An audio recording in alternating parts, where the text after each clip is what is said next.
So yesterday I tried to walk 75 kilometers or 46 miles in 24 hours. I'm getting ready to go on my first training walk.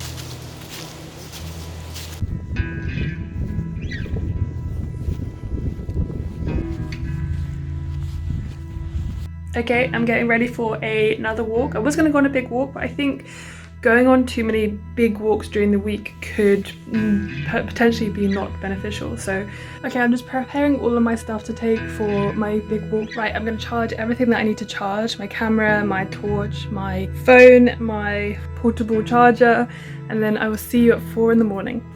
Bye.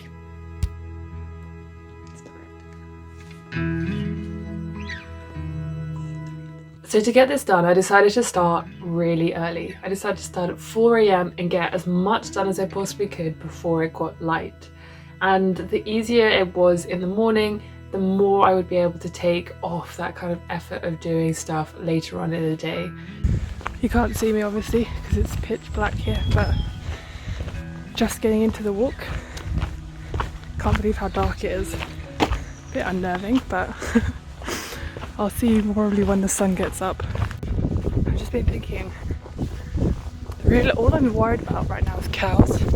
Now I know you might think that's ridiculous, but I just flashed my light when I was walking through this field and I just saw these eyes. Oh, guys, it actually terrified me. Can't wait to be back on the roads.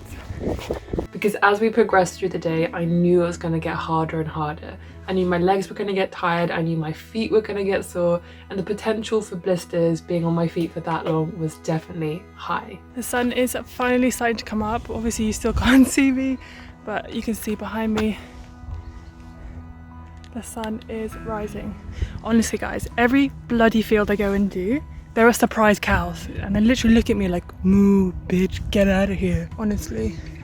Look, if anyone else is scared of cows, please put it in the comments below, okay? Because I can't be the only one. Now, I'm not gonna lie. Cows are not my favorite animals when it comes to having to walk through fields with them in. And one of the scariest things for me was, it was pitch black. Absolutely no lights whatsoever because I was in the middle of the South Downs. And I would just turn my head and my torch would just flash on these yellow eyes, just staring at me out of the darkness. I can't even tell you how many times this happened to me. It would be cows, it would be a flock of sheep, and every single time I would think, it's okay, Immy, it's okay, they are just sheep and cows. They're not going to do anything. You just got to walk past. They can't even see you. All they can see is your light. Okay, I'm about 17k in. I've been walking for about 3 hours, just over, so I'm making really good time, just over 5k's an hour.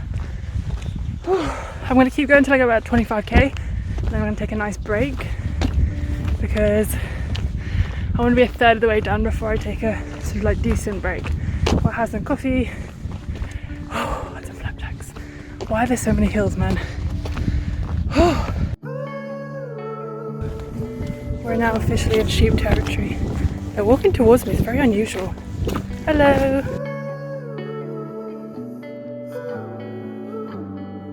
Look at this! This makes it totally worth it.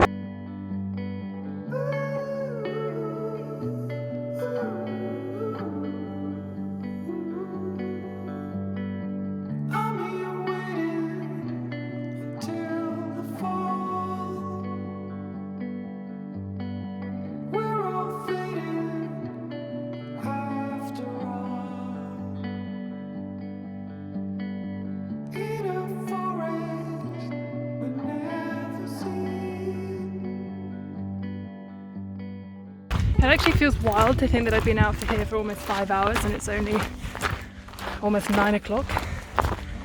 I tell you what, those zombie cows in the morning were terrifying. Still thinking about them. So many uphills, that's what's making this so hard. Back with my sheep friends.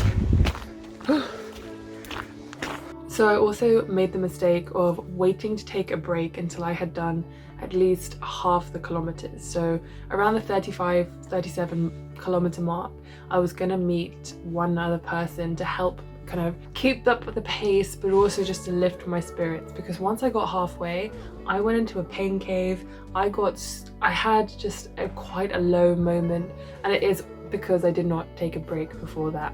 I just wanted to power through and try and get as much done as possible as early as possible. This was a mistake. But I ended up taking a proper break. I sat down for about an hour, had some food, although I was feeling a bit sick, so I hadn't been able to eat very much during the morning. But having one of my friends there, because it's still allowed to socialize with one person outside of, or exercise with somebody outside your household, outside as well, obviously, and that just rejuvenated me, and that really helped me get through the next few hours.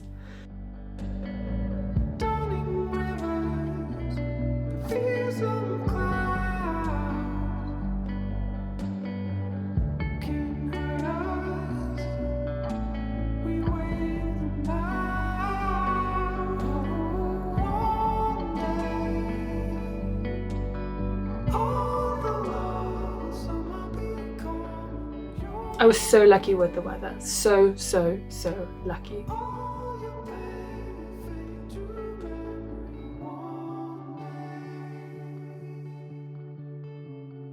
Don't know how I found a second wind, but I have, feeling good.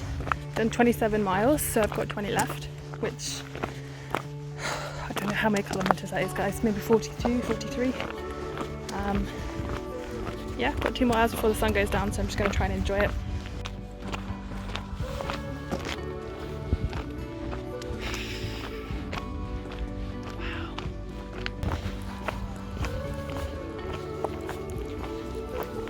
Officially walked more than a marathon today.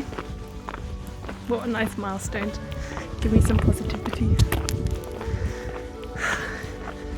My feet were hurting at my last stop. I thought I was going to have to quit there. I honestly, you go through every emotion when you do a long distance thing, but I think I might actually do this. So exciting. But obviously we're in winter, so the sun begins to set very early. And as we were reaching around 3:30, I couldn't believe that the sun was already starting to set. But luckily, my mum said that she would walk with me for the next few hours in the dark.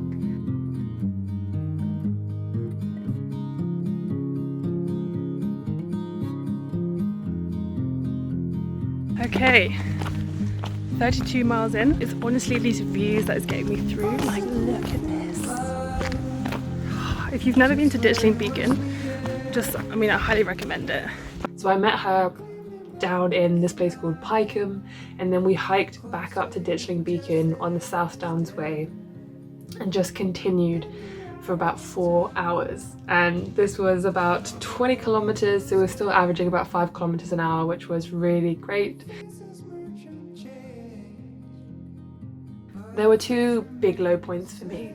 One was halfway, around 7-hour mark, 7.5 hours, and I just thought to myself, I don't know how I'm gonna do all of that again. I just don't know. But there was never a moment in my mind where I thought, I can't do this, like I want to quit. I never thought that. I just thought, wow, this is really hard. I think also what made this harder was how much elevation there was. There ended up being about 5,000 feet of elevation, which was surprising and probably something I should have considered a little bit more. But all my training walks have included a lot of elevation, and 5,000 meters, feet might not be a lot for you, but for me, that is a lot, okay? I'm very proud of myself, but to be honest, I'm mostly proud of you guys, of my community. At one point when I was particularly low, I did an Instagram story and I asked people what motivates them when they're down, and the responses were just amazing. You guys really lifted me up, you really helped me, and taking your advice and putting my music on at certain points really helped. Okay, last stretch, 4 miles. What is that, 6.5 kilometers left?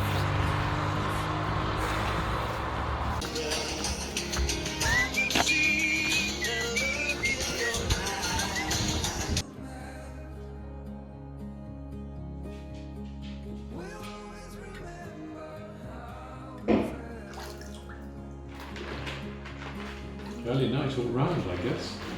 If you have any questions about this walk, then please leave them in the comments below. If you did like this video, please give it a thumbs up, it really supports my channel, and subscribe for more. I want to do more content like this because I think challenges are fun, and also that's what these Sunday videos are for: exploration, adventure, and interesting. What a ride.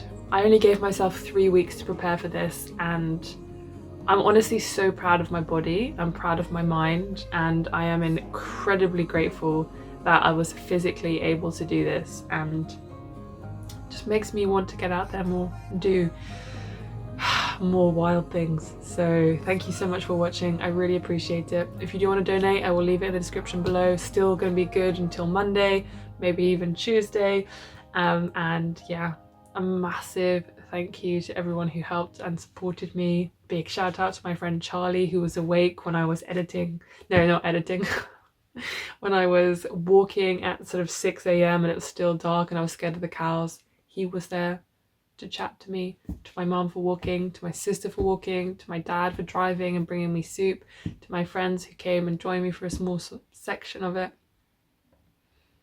Y'all are the best, right? I'll see you next week. Bye.